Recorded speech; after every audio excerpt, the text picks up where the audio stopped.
Major type of suggestion. देखो, आपने ये ध्यान रखना है कि जो सजेशन देने, ये पावर ऑफ सजेशन की तो बात है ना। हिप्नोसिस सिर्फ सजेशन का खेल है। जैसे आप बता रहे थे बलविंदर जी, सजेशन, तो हिप्नोसिस सिर्फ सजेशन कि आप कैसे सजेशन देते हैं, कितने बढ़िया देते हैं, वही आपकी सफलता है। अगर कई बार हमें वो रिजल्ट नहीं मिल रहे जो हम चाहते हैं, तो हमें ये देखना कि यार सजेशन में कोई गड़बड़ रहेगी होगी, बस सजेशन को और बढ़िया कर दो, सजेशन पे काम करना है। बाकी आपको कोई साधना कुछ करने की जरूरत नहीं है, सजेशन पे काम करने की जरूरत है। जैसे कुछ लोगों की आवाज जैसे सुनी होगी ना, बड़ी बढ़िया आवाज, इतनी जो योग निद्रा वाले हैं कितना बढ़िया सजेशन देते हैं ना, जो गाइडेड मेडिटेशन वाले देते हैं, कुछ ऑडियोज है ना यूट्यूब पर भी पड़े हुए हैं, उसमें म्यूजिक भी ऐड कर देते हैं, तो वो सारी चीजें, माहौल, म्यूजिक और मतलब कमरा एकदम शांत, उसमें सजेशन देते हैं, तो अचेतन मन ज्यादा डीप में, वो हम ज्यादा डीप में जाने की संभावना होती है। तो सजेशन सबसे पहले रिलैक्सेशन सजेशन देने, रिलैक्स करना है उसके मन को और शरीर को। उसके बाद डिपेंडिंग सजेशन क्या होते हैं कि डीप, गहराई में ले जाने वाला, deeper and deeper, deeper and deeper, वो मैं करके दिखाऊंगा।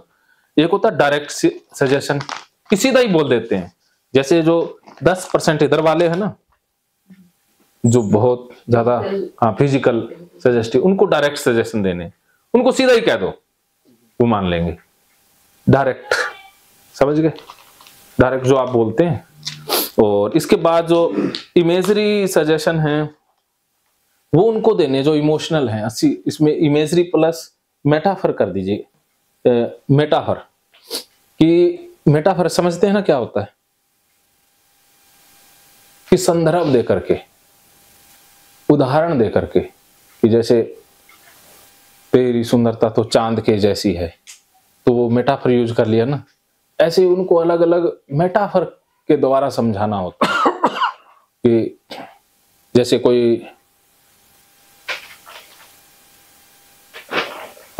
आप जैसे देखो कि कोई ड्राइविंग करना चाहता है, या मान लीजिए किसी की स्मोकिंग की समस्या है, कि तुम तो जब निकलते हो तो तुम्हारी बॉडी, शरीर बहुत बढ़िया है, और तुम मतलब दुकान से निकलते हो कोई भी तो बहुत अच्छा लगता है। मेटाफर कि अब जब तुम मुंह में कुछ नहीं लेते हो या कुछ भी शक नहीं करते हो, तो बहुत बेहतरीन तुम्हें एहसास होता है, ऐसा लगता है कि जैसे दुनिया तुम्हारे द्वारा ही चल रही है। ईगो स्ट्रेंथ कर रहे हैं, साथ में मेटाफर भी यूज कर रहे हैं। एक इसमें सिस्टमेटिक वे से भी मेटाफर यूज कर सकते हैं, जो मैं और एक उदाहरण देते हैं कि उसको जोड़ दो किसी चीज के साथ, मतलब डायरेक्ट नहीं, इनडायरेक्ट रूप से उसको एक मेटाफर यूज करके, ताकि उसको सुनने में अच्छा लगे, उसको और वो गहराई से महसूस कर पाए, उसमें फीलिंग हो, उसकी जो ये सेंसेस है और ज्यादा एक्टिव हो जाए मेटाफर में। कि जैसे कोई खेल, वो एकेडमिक परफॉर्मेंस और ये स्पोर्ट्स परफॉर्मेंस, दो टॉपिक रह गए। जैसे कोई खेलना चाहता है, कि जब तुम मैदान में उतरते हो तो तालियों की गड़गड़ाहट ऐसे कि जैसे सचिन का स्वागत कर रही है, और तुम जब बैट को पकड़ते हो ऐसे कि तुमने एक अद्भुत, कोई भी मेटाफर यूज कर लो, कि फूल को पकड़ते हो, जब तुम अपनी प्रेमिका का हाथ पकड़ते हो तो उसमें तो प्लेजर मिला हुआ है ना, कि प्रेमिका का हाथ के साथ तो उसका इतना प्लेजर जुड़ा हुआ है, तो उसका बैट के साथ प्लेजर जोड़ दिया, मेटाफर यूज किया। जब शॉट लगाते हो तो ऐसा आ जाता है कवर ड्राइव की, जैसे सचिन भी देख करके हैरान हो जाए, क्योंकि सचिन तो भगवान है ना क्रिकेट के, उससे बढ़कर तो कुछ भी नहीं है। या बाकी जो कोई भी गाना है, या आप गाते हो तो कि महान जो संगीतज्ञ है, महान जो सिंगर है, वो भी जैसे आपका गाना सुन करके वाह भाई कर रहा है, वो कह रहा है कि तुमसे बढ़कर कुछ नहीं, तो उससे आपकी और ज्यादा गहराई में चली जाएगी ना, क्योंकि उससे आप कनेक्ट कर पा रहे हो, उससे आपको और ज्यादा अच्छा लग रहा है। तो मेटाफोरिक सजेशन देने से, या इमेजरी, साथ में तो इमेजिनेशन हो रहा है, साथ में मेटाफोर यूज कर रहे हैं, तो इससे आप ज्यादा डीप चले जाते हो। तो ये कला विकसित करनी होगी, मेटाफर की, इमेजरी। तो कुछ लोगों में ये, तभी तो कहा था शुरू में, कल्पना शक्ति आपकी होनी चाहिए, कि आप चीजों को जोड़ पा रहे हैं, कहानियां बना पा रहे हैं, किसी चीज, दो चीजों को कनेक्ट कर पा रहे हैं, तो ये आपकी वो जरूरत पड़ेगी फिर उसकी। ठीक है, तो इनडायरेक्ट सजेशन कि कोई भी उसकी प्रॉब्लम है उसके ऊपर डायरेक्ट नहीं बोल रहे, इनडायरेक्ट। इनडायरेक्ट कैसे बोल रहे हैं कि जैसे अब किसी का हाथ में दर्द है और वो हाथ काम नहीं कर रहा है, तो इनडायरेक्ट बोलना है कि तुम जा रहे हो, गाड़ी ड्राइव कर रहे हो, तुम बहुत अच्छा लग रहा है, अब गाड़ी एक ऐसी जगह पर जा रही है जहां पर चारों तरफ पेड़ है, वो सामने देखते हो कि एक पेड़ गिरा हुआ है, रास्ता बंद है। अब तुम गाड़ी से उतरते हो और अपने राइट हैंड से उस पेड़ को उठा करके साइड में रख देते हो।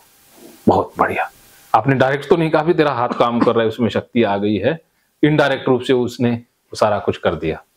ये भी काम करता है, इनडायरेक्ट सजेशन बोलते हैं इसे। कुछ केसेस में ये देने बहुत जरूरी होते हैं।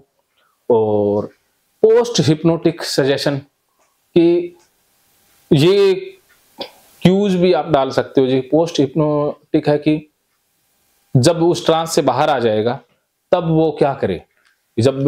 जब तुम काला फूल देखोगे या लाल फूल देखोगे तुम बहुत रिलैक्स महसूस करोगे, या जब भी तुम वो संगीत सुनोगे लता का या कुछ, तुम इसी स्टेट को प्राप्त हो जाओगे।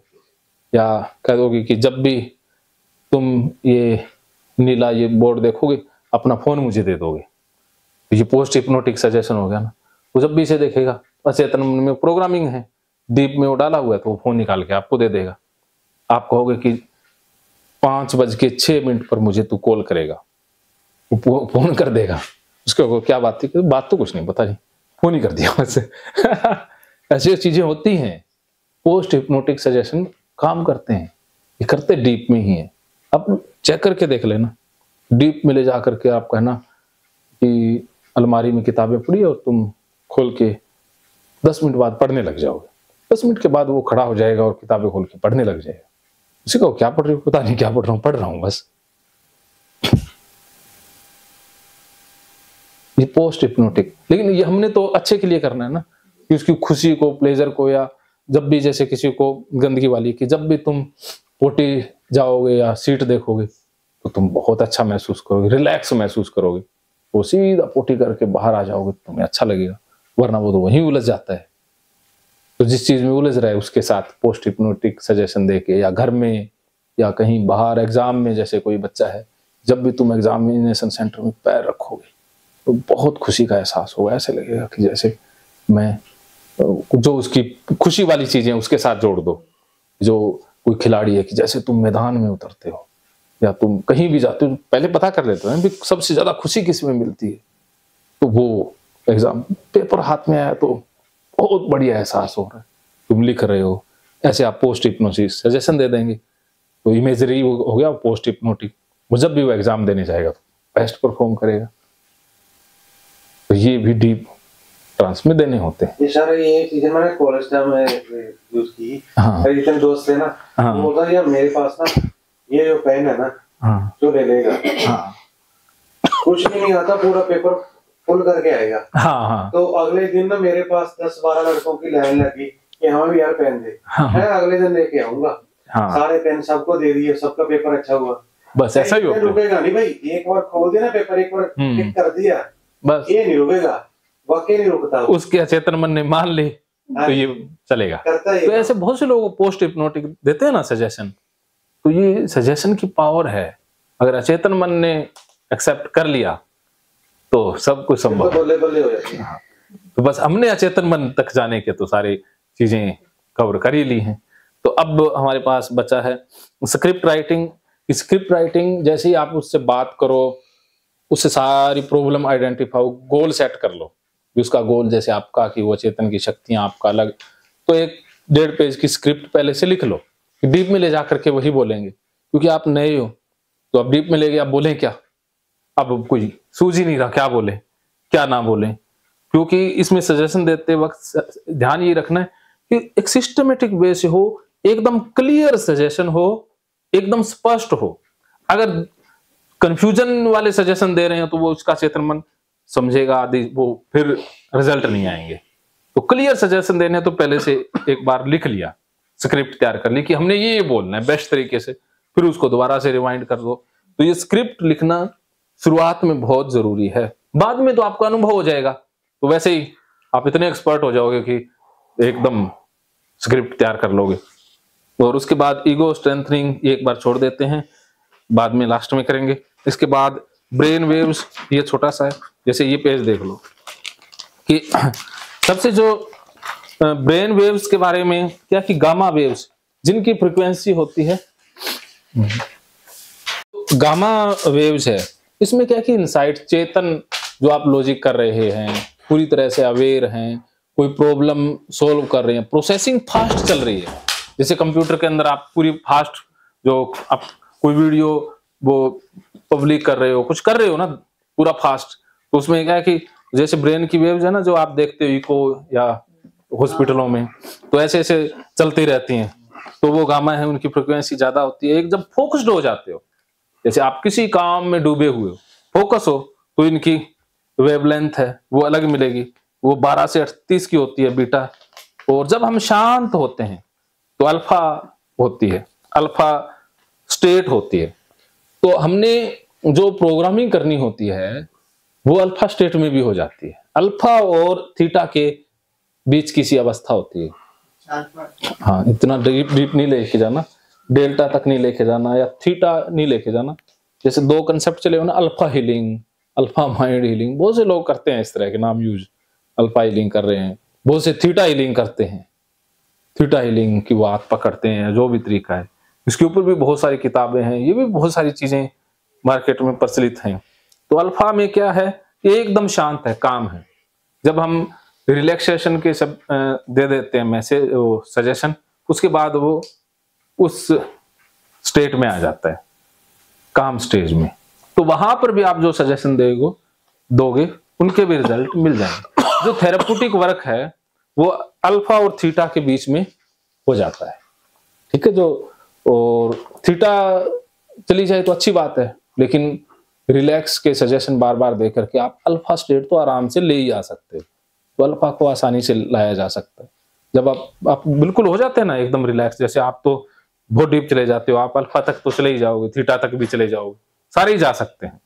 और जो डेल्टा है वो बिल्कुल डीप डीप ट्रांस, इसमें वो PLR वगैरह करते हैं, पास्ट में लेके जाते हैं, बचपन में लेके जाते हैं, उसमें ये डेल्टा स्टेट क्रिएट करनी होती है, जिसको बहुत ज्यादा कुछ भी इसको सराउंडिंग का भी नॉलेज नहीं रहेगी, कुछ भी इसको नहीं रहेगा। थीटा और डेल्टा के आसपास किसी वो अवस्था वो फ्लक्चुएट करता रहता है दोनों में। इसमें तो घंटों तक रख सकते हैं, उसको टाइम का पता भी नहीं चलेगा। उसे उठाने के बाद कहोगे भी 2 ही मिनट हुए, वो कहेगा 2 ही मिनट हुए। तो ये वो स्टेट है, बहुत डीप स्टेट है। और इसके बाद तो कोई स्टेट होती नहीं, वो तो मृत्यु की स्टेट है। हाँ, जब वो लाइनें सीधी हो जाती हैं, सीधी लाइन अर्थात वो लेट गया। हाँ, वो हो ही गया। उसका भी कोई नाम तो होगा सर, या डेथ स्टेट है? 0 स्टेट होगी, ठीक है। सर ये बताइए, क्या कोई इंस्ट्रूमेंट यूज किया जाना चाहिए? हाँ, आप जिस टाइम पे बहुत बढ़िया है। अगर देखो टेक्नोलॉजी आज बहुत काम कर रही है, अगर आप अफोर्डेबल हैं और आपको इंस्ट्रूमेंट की जानकारी है तो आप ये यूज करके सारी चीजें कराएं तो आपको बहुत बढ़िया रिजल्ट मिलेंगे, आपका भी कॉन्फिडेंस बढ़ेगा, सामने वाले को भी। तो ये होती हैं, ये चीजें कर सकते हो आप। जी मैं गई थी एक जगह ना, तो ऐसे YouTube में देखा, तो मैंने अपॉइंटमेंट लेकर चली गई जिसे बाहर, तो उसने घंटा जो है ना वो टन करके ना वो पुराने वाले बाउल से को ले गए, मेरे को लिटा दिया। तो फिर वे करते हुए ऐसे वो फलाना करते थे, अब जाकर काफी देर के बाद जाकर हाँ कब आ गई पता नहीं चला, बस ऐसा होता है। उन्होंने उठाया तो 1100 रुपए की फीस थी। फीस तो लेते ही हैं। जाना मैं करके मैंने देखना एक्सपीरियंस मैं खोजी प्रवृत्ति की ना, कहाँ क्या है क्या, तो मैं हाँ, तो ये करके आई, मैं देखता। जैसे आप कमरे में बैठे हो, यहाँ पर कुछ देर रिलैक्स के सजेशन दे, तो इस तरह के माहौल में आप आराम से रिलैक्स हो जाते हो, विचार धीरे धीरे अंतराल आने लग जाता है। तो ये स्टेज है। और बाकी एक मैंने इसमें टॉपिक रखा था कि आप डीप ट्रांस में चले जाओगे तो उसकी छोटी सी पहचान क्या है, तो वो मैं बता देता हूं कि जैसे लेवल ऑफ कॉन्शियसनेस, एक तो होता है अलर्ट, एक होता है डे ड्रीमिंग या लाइट ट्रांस। लाइट ट्रांस में इंसान को कैसा अनुभव होता है, या जो अलर्ट स्टेट है, जो कॉन्शियस अभी की स्टेट है, उसमें कैसा होगा। और जो मॉडरेट ट्रांस है, इसमें डीप ट्रांस की तो बात नहीं कहेगी, मॉडरेट या डीप ट्रांस आगे है डीप ट्रांस भी है, स्लीप भी है। तो जैसे एक उदाहरण से देखते हैं कि कोई भी आप उदाहरण ले लेते हैं कि एक्टिविटी है, you are playing a tennis, कि आप टेनिस खेल रहे हो, तो जो अलर्ट में उसे कैसा महसूस होगा। तो देखो नॉर्मल इंटेलेक्चुअल फंक्शनिंग, कि दिमाग पूरा काम कर रहा है, तर्क लगा रहा है कि ऐसे बल्ला पकड़ रहा है, ये इधर मारेगा वो इधर मारेगा, सारा वो दिमागी तौर पर चल रहा है, बुद्धि के तौर पर। Normal reflective and motor response भी सारे शरीर वैसे रिफ्लेक्ट करेंगे या काम करेंगे। डे ड्रीमिंग या लाइट ट्रांस, तो डे ड्रीमिंग करते हैं ना हम, फैंटेसी करते हैं कई बार, बस सोचते हैं एक ऐसा महल हो, या लड़के लड़कियां कल्पना करते हैं भी ऐसा हो वैसा हो, वो डे ड्रीमिंग है। इसमें रिलैक्स हो बॉडी पूरी तरह से रिलैक्स हो जाती है। You are idly thinking about playing a game of tennis, इसमें क्या है कि आप सोच रहे हो, खेल नहीं रहे, आप सोच रहे हो, सोचते जा रहे हैं, और उसमें बॉडी पूरी रिलैक्स है। स्लोड ब्रीथिंग, की जो हार्ट बीट है, पल्स है, वो पूरी तरह से स्लो हो जाता है, एकदम शांत हो जाता है। Withdrawal into self, direction of attention is imagined, कि जो हमारी अटेंशन है, ध्यान है, वो उसमें कल्पनाओं में लगा हुआ है। Activity, dialogue, event which may be possible और इम्पॉसिबल, भी क्या हो सकता है, क्या संभावनाएं हैं, वो हम डे ड्रीमिंग कर रहे हैं। ये लाइट ट्रांस में ऐसा होता है।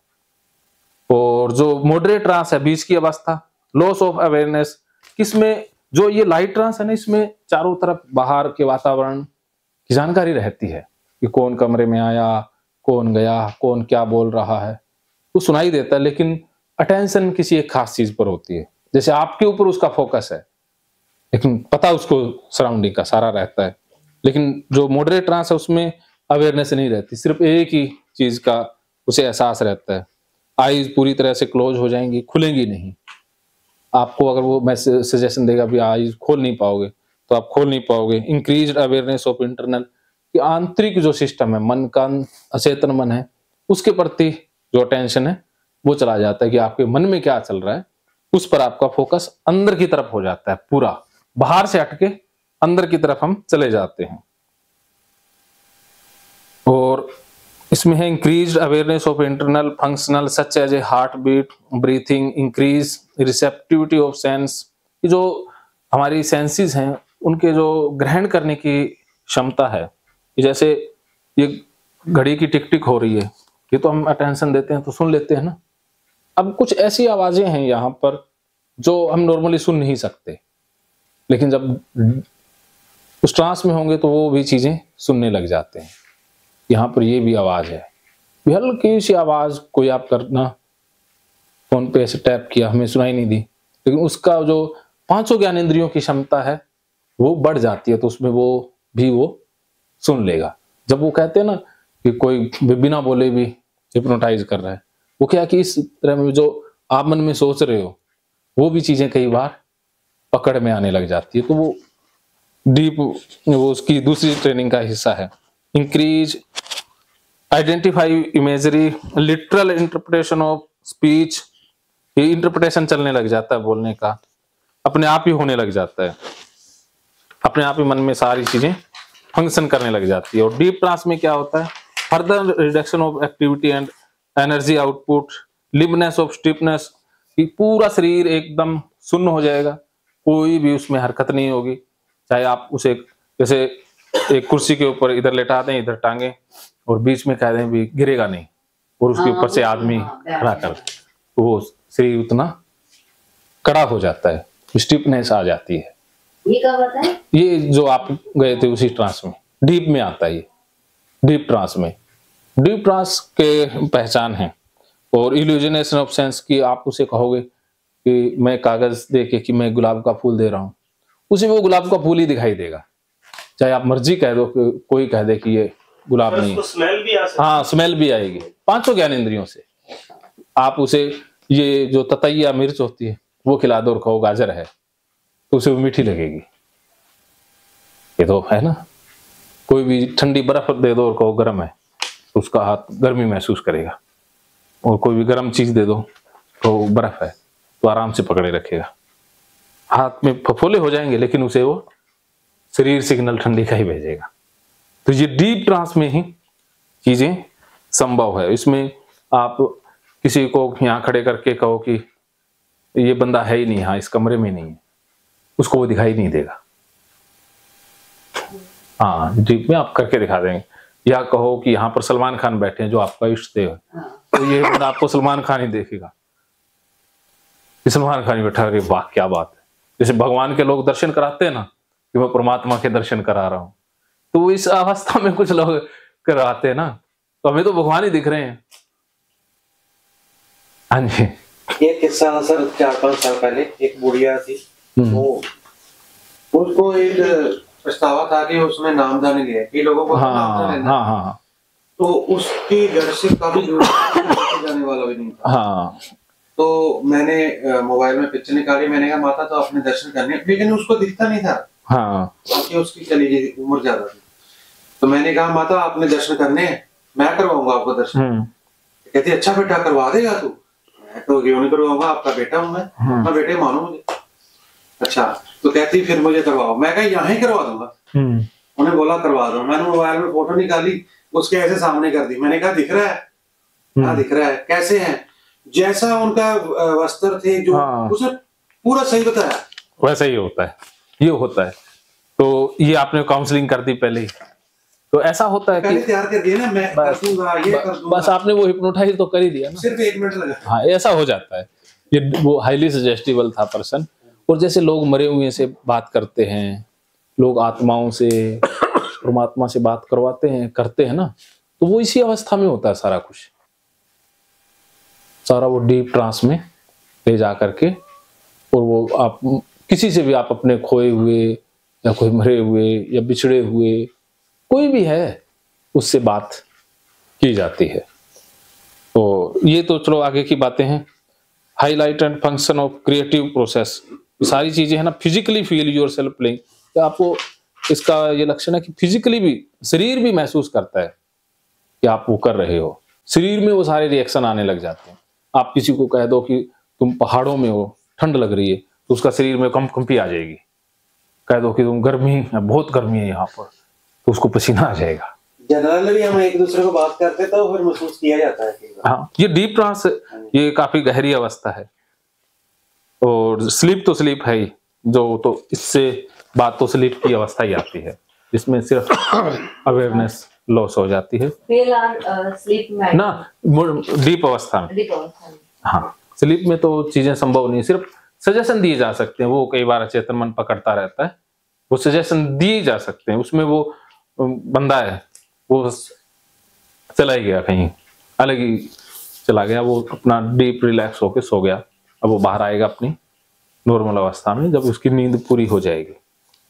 तो मैंने इसको ट्रेडिंग पर अप्लाई करके देखा था, रिजल्ट आया सर। देखो, चीजों के रिजल्ट तो हमारे मन के ऊपर है ना। हमारा मन जितना पावरफुल है, इसकी पावर का आज तक 8-9% ही तो यूज कर पाए हैं ना। ये तो फैक्ट है ना। एक लूसी फिल्म भी आई थी, लूसी है। हाँ, उसमें वो अनकॉन्शियस हाँ, कैसे वो चलो फ्रिक्शनल है, लेकिन कुछ तो संदर्भ है ही। तो अचेतन मन की दुनिया बड़ी रहस्यमयी है। तो आप दूसरों को भी प्रयोग करें और खुद पर भी करें। तो अब हम प्रैक्टिकल प्रयोग करेंगे। जैसे डीप में प्रयोग करने हैं, तो जैसे डीप आप भी जाना चाहते हो अपने रहस्यों को, तो आप सब पर कर लेंगे, ठीक है, क्योंकि अपने पास टाइम भी है और माहौल भी है। और ठीक है, एक काम करो, तानपुरा का करना होगा, जो नहीं चल रही हाँ, वो अपन इसमें से नेट से निकाल लेंगे और वो हल्का हल्का चलाना। हाँ, इसमें म्यूजिक का एक लाइट का बड़ा योगदान रहता है कि जो था ना एंटन मेस्मर या सिगमंड फ्रॉइड या बाकी जो साइकोलॉजी के हिसाब से या जो एक्सेलेंट हिप्नोटिस्ट होते हैं, वो अपना ऑफिस बड़ा अलग ही डिजाइन करते हैं कि ऐसा माहौल होता है उनके ऑफिस में कि आधा बंदा तो उसमें जाके जैसे जादूगर अपना शो दिखाते हैं। हाँ, तो आपको कमरा वो कमरा वैसे ही हो जाता है। कमरा वैसे ही डिजाइन करना है मैंने जो बनाया हॉल, तो उसमें स्मेल भी होगी, 500 ज्ञानेंद्रियों को कंट्रोल करना है। एक 500 ज्ञानेंद्रियों पर प्रभाव, जो सही आप डीप में लेके जाना है तो 500 ज्ञानेंद्रियों पर काम करना है एक साथ।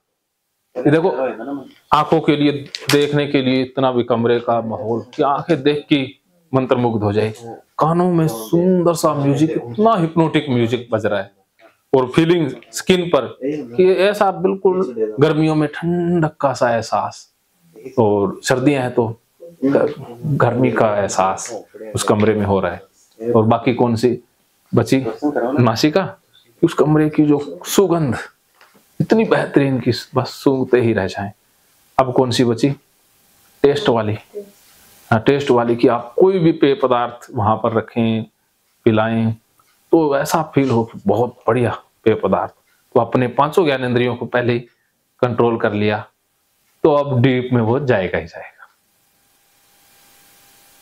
ठीक है, समझ पा रहे हैं? तो ये हमारा थ्योरेटिकल पार्ट ओवर होता है। अब थोड़े से क्वेश्चन ले लेते हैं, फिर देखते हैं अभी खाने के बाद वो प्रैक्टिकल शुरू करें या खाने से पहले। ठीक है, पानी पी लेते हैं विकास जी, छोटा सा ब्रेक।